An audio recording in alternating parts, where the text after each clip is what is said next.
हम अपराध कम करने के पॉलिटिकल से देखो सर, केंद्र का मामला है, देखिए लॉ एंड ऑर्डर। आप मैं क्या बोल रहा हूँ, तो फिर मैंने समस्या गिनाई है, देश की जो यहाँ दिल्ली की समस्या वो बताई है।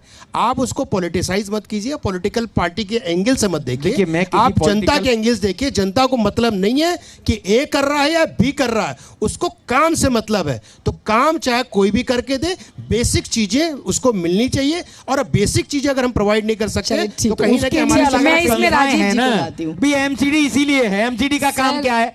आवारा पशु हट जाएं, आवारा पशु नजर ना आए, साफ सफाई नजर आए। लगता है अपना उत्तर प्रदेश से आए हो आप, लगता है उत्तर प्रदेश से आए हो। यहाँ पे कभी दिल्ली मैंने सांड नहीं देखे, इसलिए आप नहीं आपको मैं दिखा दूंगा, लेकिन मैं एक चीज ठीक करूंगी। नहीं सर, मैं दिखा दूंगा आपको। इसमें मैं देखिए, आवारा पशु जो है, आवारा पशु मुद्दा बने हैं, मैनिफेस्टो में उन्हें जगह मिली है, उन्हें हटाया जाएगा। लेकिन आवारा पशु जो गाय होती हैं, आपको पता है, हमने कुछ जो अगर मैंने गाय पाली है तो मेरी रिस्पॉन्सिबिलिटी भी तो होगी एज ए सिटीजन। हम कोई रिस्पॉन्सिबिलिटी नहीं लेंगे, सारी सरकार ये तो बड़ी दुर्भाग्यपूर्ण रिस्पॉन्सिबिलिटी है। लॉ एंड ऑर्डर मेरी रिस्पॉन्सिबिलिटी है, तो फिर मैं सरकार क्यों चुनता हूं? मुझे क्या जरूरत है सरकार चुनने की? मैं आपका आंसर दे दूं, ये बताइए सरकार।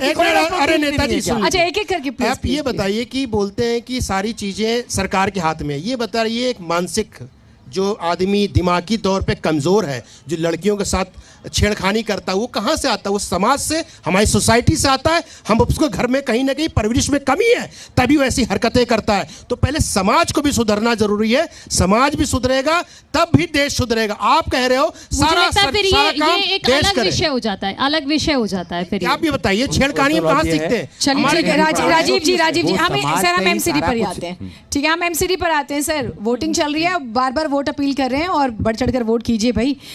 राजीव जी आप बहुत मुस्कुरा रहे हैं, अच्छी बात है कि मुस्कुराते रहना चाहिए तनावपूर्ण चुनावी माहौल में। ये आप कॉम्प्लीमेंट लेके जाइए हमारे मन से कि आप ऐसे ही मुस्कुराते रहें, ये अच्छी चीज़ है। लेकिन सियासी बातें करके सर, ये आपने तीनों ही पार्टी की एक्सरसाइज देखी मैंने, क्योंकि ब्रेक से पहले सवाल छोड़ा था। ये चुनाव आमने सामने का हम बार बार बात कर रहे हैं, त्रिकोणीय कहीं से भी नहीं लग रहा। क्या लग रहा है आपको कि कौन से मुद्दे हैं जो फेवर में जा सकते हैं आम आदमी पार्टी के या फिर बीजेपी के? देखिए, ये नतीजा आने पे पता लगेगा कौन से मुद्दे किसके फेवर में जाएंगे। जनता अभी फिर वही बात आ जाती है घूम फिर करके, जनता मुद्दों पे वोट नहीं कर रही है। मैं फिर इसी बात को कह रहा हूँ, नहीं कर रही, आप ही कह रहे हैं नहीं कर रही है। जनता वोट करती है जाति पे, जनता वोट करती है धर्म पे, जनता वोट करती है लुभावने वादों पे, जनता डिलीवरी पे वोट नहीं करती है। ये कड़वा है मगर सच है। मैं 2004 से करीब करीब तमाम चुनाव को, छोटे बड़े लोकसभा, विधानसभा, एमसीडी, यूपी के, दिल्ली के, हरियाणा के, उत्तराखंड के, सभी को देखता हूं और सभी को ग्राउंड जीरो पर देखता हूं। जनता वोट करती है, हमारी जात का प्रत्याशी कौन सा है इसको वोट देंगे।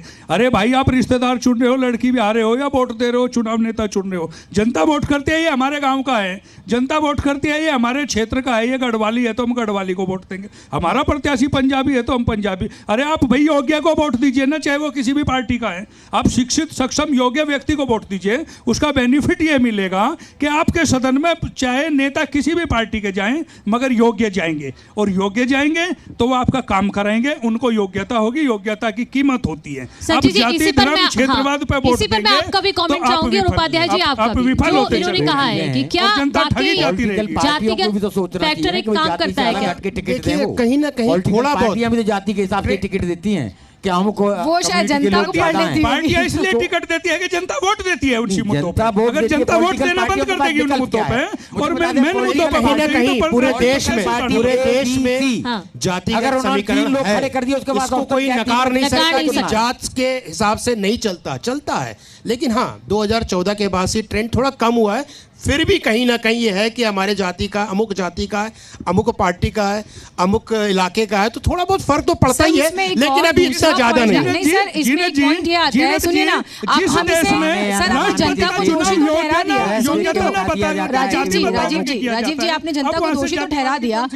सर एक चीज आप, अगर उनका रिप्रेजेंटेटिव नहीं होगा, अगर आप इसको दूर दराज गांव देहात के लिहाज से अगर सोचे, अगर उनकी आवाज़ उठाने वाला ही कोई नहीं होगा, ये माना जाता है ना कि उनकी भागीदारी, भागीदारी की बात होती है ना सर, तो लोग फिर तो अपनी जात- सर वो इग्नोर ही रह जाएंगे अपनी ना। जाति और उनका अगर प्रतिनिधित्व करने वाला अगर कोई नहीं रहा सर, चाहे निगम में, चाहे विधानसभा में, चाहे लोकसभा में, राज्यसभा में, कि उनकी तो फिर तो समस्याओं को सर उसको समझेगा। कौन सुनेगा? अगर वो रह जाएगा समस्याओं पीछे। को नहीं समझेगा तो उनका रिप्रेजेंट कैसे करेगा? Exactly. तो इसलिए कहीं ना कहीं नहीं, मैं इसमें एक बात और जोड़ देती हूँ, एक एग्जाम्पल मैं रखती हूँ। हरियाणा का है, कुलदीप बिश्नोई वहां से विधायक हैं, और वहां पर अगर आप जातिगत समीकरण की बात कर रहे हैं तो बिश्नोई उतनी संख्या में नहीं है, सबसे ज्यादा जाट उस सीट पर हैं जहां से वो लड़ते हैं, लेकिन 42 साल हो गए हैं, बिश्नोई वहीं से विधायक हैं।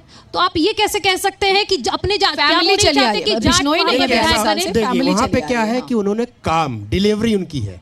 तो कई जगह पे प्रमोद तिवारी जी का नाम जानते होंगे आप, उत्तर प्रदेश से आते हैं। इकलौती विधानसभा निकली है, इकलौती विधानसभा जहां से वो परिवार की कांग्रेस से लड़े, चाहे किसी भी पार्टी से लड़े, वो जीत जाते हैं, या उनकी बेटी अभी जीत गई है। हाँ। तो उनका रिजल्ट बोलता, लोग उन पे ट्रस्ट करते हैं। वो तिवारी इसलिए वोट नहीं मिलता, लेकिन उन्होंने काम इतना किया अपने क्षेत्र के लिए, इसलिए वोट इनको पर वो मिलता। एक्सेप्शनल केस हो जाता है सर, आप इसे सरकार ही नहीं बना सकते। चीजें अब मान लीजिए उत्तर प्रदेश का चुनाव हो रहा था, वेस्टर्न उत्तर प्रदेश में बोला जाता है ये जाट बाहुल है, ये मुस्लिम बाहुल है, चीजें हैं, चीजें हैं। जयंत जी का अच्छा रिपोर्ट कार्ड आना चाहिए था पर नहीं आया, लेकिन नहीं आया। तो चीजें जातिगत रहेंगी, वो टाइम लगेगा लोगों को बदलने में, सोच बदलने में टाइम लगेगा। काफी चीजें बदल चुकी हैं, लोग योग्यता के आधार पे वोट करने लगे। हाँ, कहीं ना कहीं जातिगत समीकरण में भी है। हम ये बोलते हैं कि नहीं 100% खत्म हो गया, ये मुझे लगता है चुनाव पे भी डिपेंड करता है कि चुनाव किस चीज का है, निगम का चुनाव है या विधायक का चुनाव है या फिर लोकसभा का चुनाव है। मुझे लगता है कहीं ना कहीं चुनाव पे भी डिपेंड। देखिए अगर लोकसभा की आज की बात करेंगे तो वो भी बिल्कुल बदल गया है। आजकल का आपको छोटा सा एग्जांपल नोएडा के दे दूं। नोएडा में आप किसी को खड़ा कर दो बीजेपी के सिंबल पे, जीत जाएगा।